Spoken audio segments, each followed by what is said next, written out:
Good morning. My name is Sarah, and I'm a survivor, author, speaker, and clarity coach. I teach women how to get safe, stable, and strong.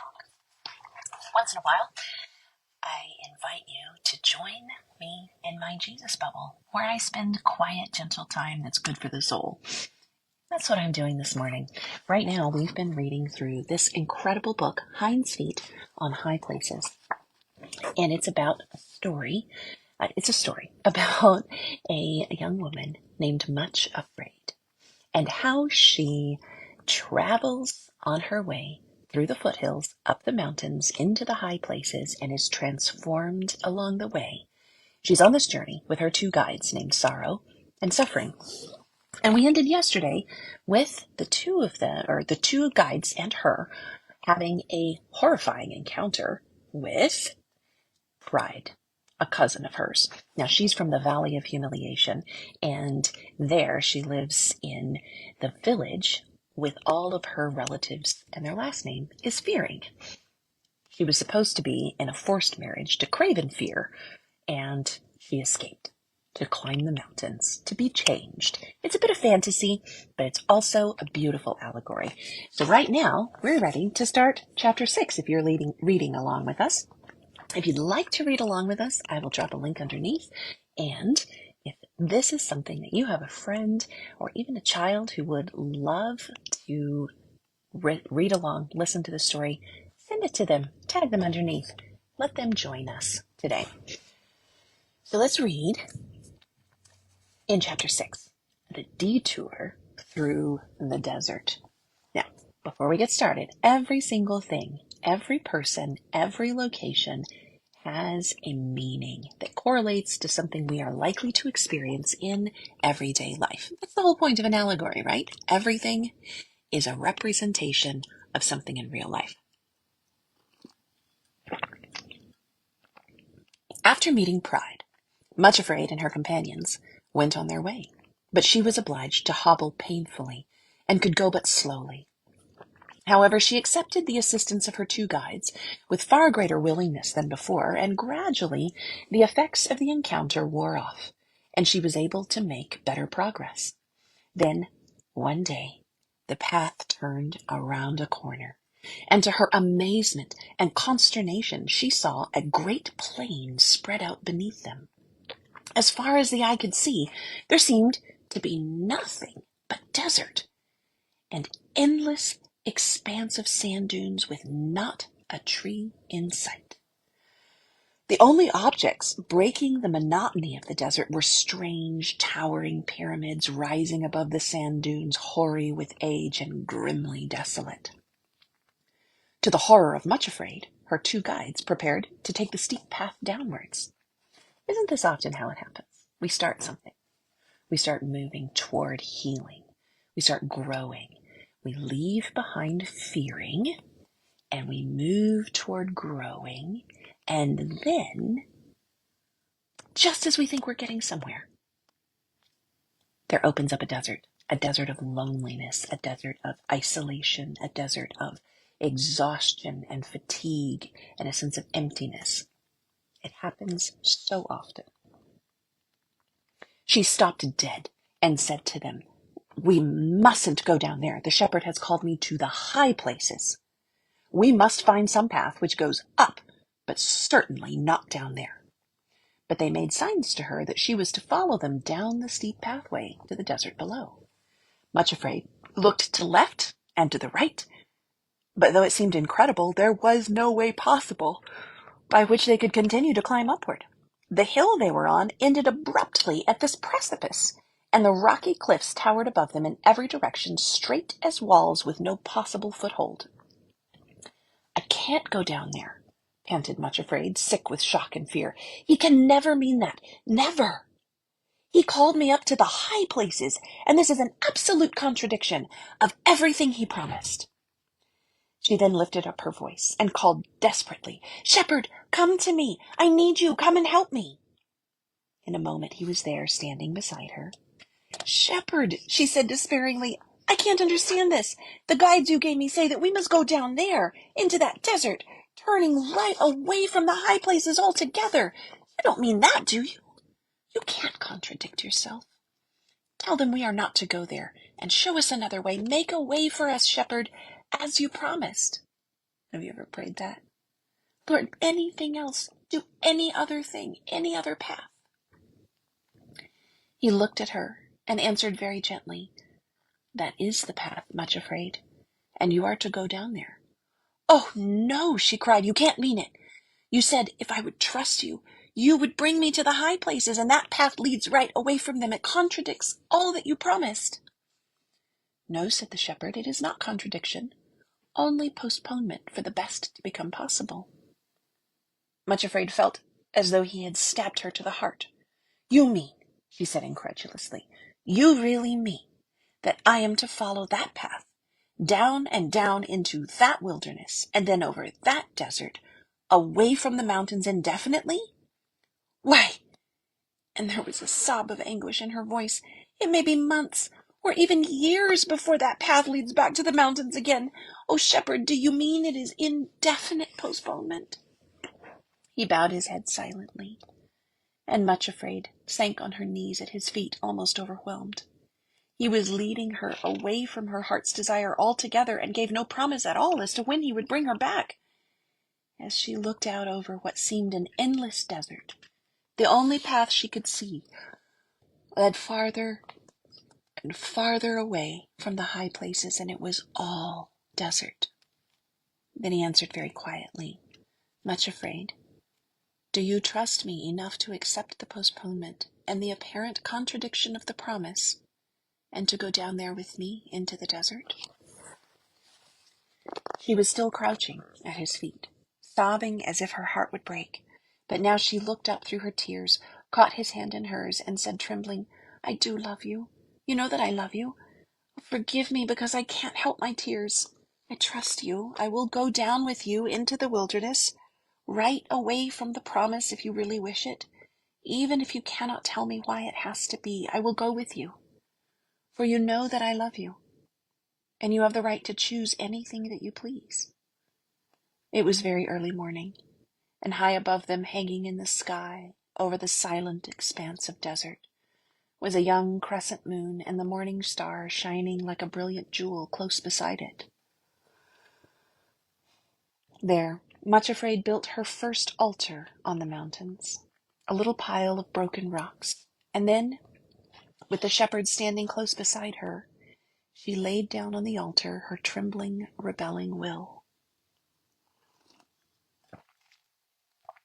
A little spurt of flame came from somewhere, and in an instant nothing but a heap of ashes was lying on the altar.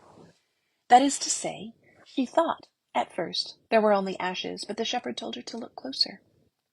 And there among the ashes, she saw a little stone of some kind, a dark-colored, common-looking pebble.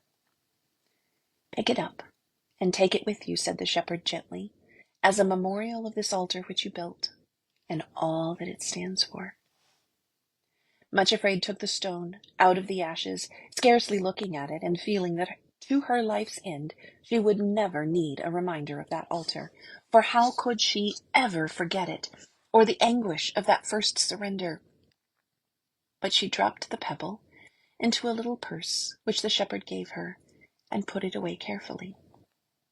Then they began the descent into the desert, and at the first step, Much Afraid felt a thrill of the sweetest joy and comfort surge through her, for she found that the shepherd himself was going down with them. She would not have sorrow and suffering as her only companions, but he was there too. As she started down the path, he began a song which Much Afraid had not heard before, and it sounded so sweet and comforting that her pain began to melt away. It was as though the song suggested to her a part, at least, of the reason for this strange postponement of all her hopes. And this is the song that he sang. A garden closed art thou, my love, where none thy fruits can taste, a spring shut up, a fountain sealed, an orchard run to waste. Awake, north wind, and come, thou south, and blow on my garden fair, that all the spices may flow out as perfume on the air. They reached the desert surprisingly quickly, because although the path was very steep indeed, Much Afraid was leaning on the shepherd and did not feel her weakness at all. By the evening of that same day, they were down on the pale sand dunes and walking towards some huts built in the shadow of one of the great pyramids where they were to rest that night. At sunset, when the sky burned fiery red over the western rim of the desert, the shepherd led Much Afraid away from the huts to the foot of the pyramid. Much Afraid, he said, all of my servants on their way to the high places have had to make this detour through the desert. It is called the furnace of Egypt, a horror of great darkness. That's from Genesis 15:12 and 17. Here they have learned many things which otherwise they would have known nothing about. Abraham was the first of my servants to come this way, and this pyramid was hoary with age when he first looked upon it. Then came Joseph, with tears and anguish of heart, and looked upon it too, and learned the lesson of the furnace of fire. Since that time, an endless succession of people have come this way. They came to learn the secret of royalty. And now you are here, Much Afraid. You too are in the line of succession. It is a great privilege, and, if you will, you may also learn the lesson of the furnace and of the great darkness just as surely as did those before you. Those who come down to the furnace go on their way afterwards, as royal men and women, princes and princesses of the royal line. Much Afraid looked up at the towering pyramid, now shadowy and black against the sunset sky, and desolate as it looked in the waste of desert, yet it seemed to her to be one of the most majestic objects she had ever seen. Then, all of a sudden, the desert was full of people, an endless procession of them. There was Abraham himself, and Sarah, his wife, those first lonely exiles in a strange land. There was Joseph, the betrayed and wounded brother who had been sold into slavery, who, when he wept for his father's tent, saw only the alien pyramid. Then one after another she saw a great host which no man could number, stretching across the desert in an endless line. The last one in the line held out a hand, which she took, and there she was, in the great chain herself. Words came to her ears also, and she heard them quite plainly. Fear not, Much Afraid, to go down into Egypt, for I will there make of thee a great nation. I will go down with thee into Egypt, and I will also surely bring thee up again. Genesis 46, 3-4. After this, they went back to the huts to rest that night.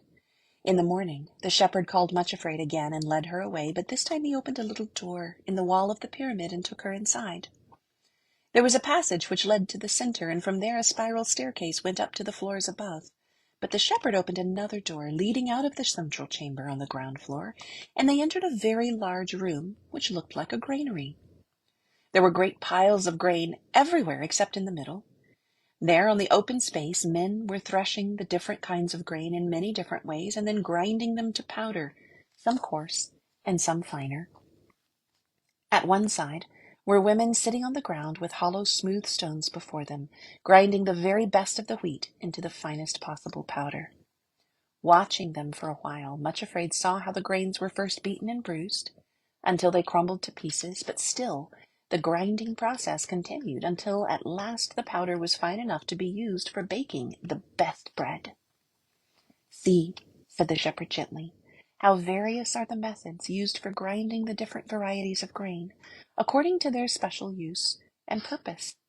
Then he quoted, Dill is not threshed with a threshing instrument, neither is a cartwheel turned upon the cumin, but dill is beaten out with a staff, and the cumin with a rod. Bread corn is bruised, but no one crushes it forever, neither is it broken with the wheel of a cart, nor bruised with horsemen driving over it. Isaiah 28:27 and 28. As Much Afraid watched the women pounding the bread corn with their heavy stones, she noticed how long the process took before the fine white powder was finished and ready for use. Then she heard the shepherd saying, I bring my people into Egypt that they too may be threshed and ground into the finest powder, and may become bread corn for the use of others. But remember, though bread corn is bruised, no one threshes it forever. Only until the bruised and broken grain is ready for its highest use.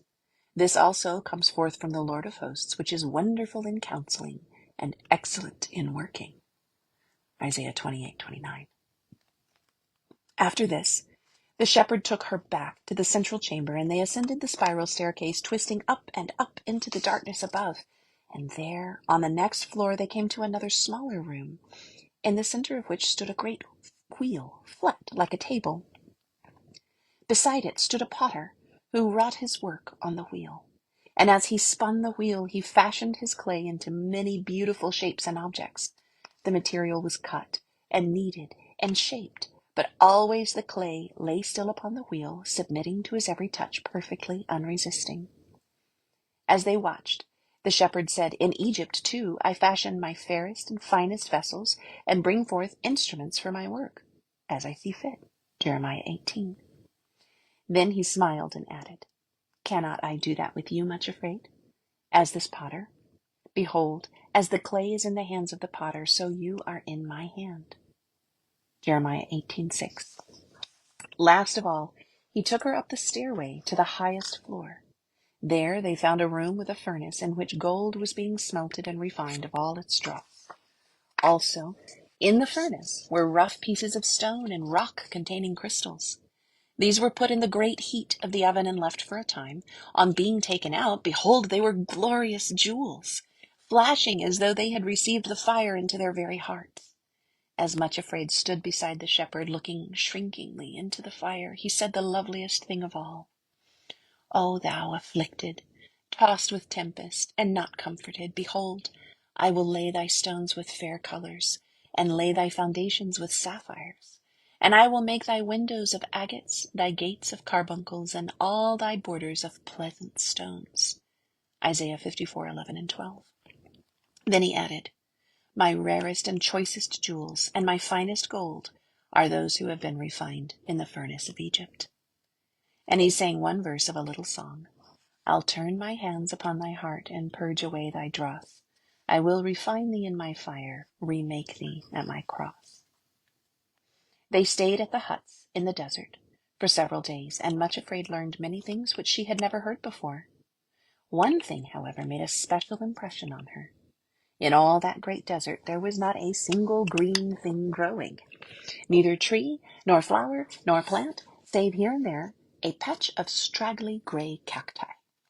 On the last morning she was walking near the tents and huts of the desert dwellers, when in a lonely corner behind a wall she came upon a little golden yellow flower growing all alone. An old pipe was connected with a water tank. In the pipe was one tiny hole through which came an occasional drop of water. Where the drops fell one by one, there grew the little golden flower. Though where the seed had come from, Much Afraid could not imagine, for there were no birds anywhere and no other growing things.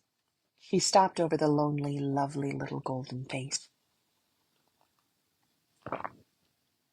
lifted up so hopefully and bravely to the feeble drip, and cried out softly, "What is your name, little flower? For I never saw one like you before." The tiny plant answered at once in a tone as golden as itself, "Behold me. My name is Acceptance with Joy." Much Afraid thought of the things which she had seen in the pyramid, the threshing floor, and the whirring wheel, and the fiery furnace. Somehow, the answer of the little golden flower, which grew all alone in the waste of the desert, stole into her heart and echoed there faintly but sweetly, filling her with comfort. She said to herself, "He has brought me here, and I too will look up into his face. Behold me, I am your handmaiden, Acceptance with Joy." Then she stooped down and picked up a pebble which was lying in the sand beside the flower, and put it in the purse with her first altar stone. Now, I want to ask you, as we're done with our reading today, before we move on to the shores of loneliness, which is tomorrow's chapter, I want to ask you, what are your memorial stones? Have you had moments where you have effectively, emotionally built an altar out of your feelings and your expectations and your dreams, and offered it up to God and said, "God, whatever it is that you want me to do, I will do it. Here is my altar"? Have you documented those things? Have you written those memorial stones down? Have you made a journal of the times that stand out where you connected with God in a deep and profound way. Why don't you do that between now and tomorrow, or maybe later this week, and see what you are reminded of that are moments where God has taught you something profound, maybe even painful, but something that stuck with you for a long time, where you kind of built an altar and you set it there as a milestone, a landmark of things, lessons in your own healing journey. If you feel like it, I'd love for you to drop a comment underneath. And if you're stumbling along this journey yourself and you're feeling kind of alone and you'd like to meet together, I do coaching sessions and I would love to have you in my coaching club. I'll drop a link underneath and you can check it out. Talk to you tomorrow.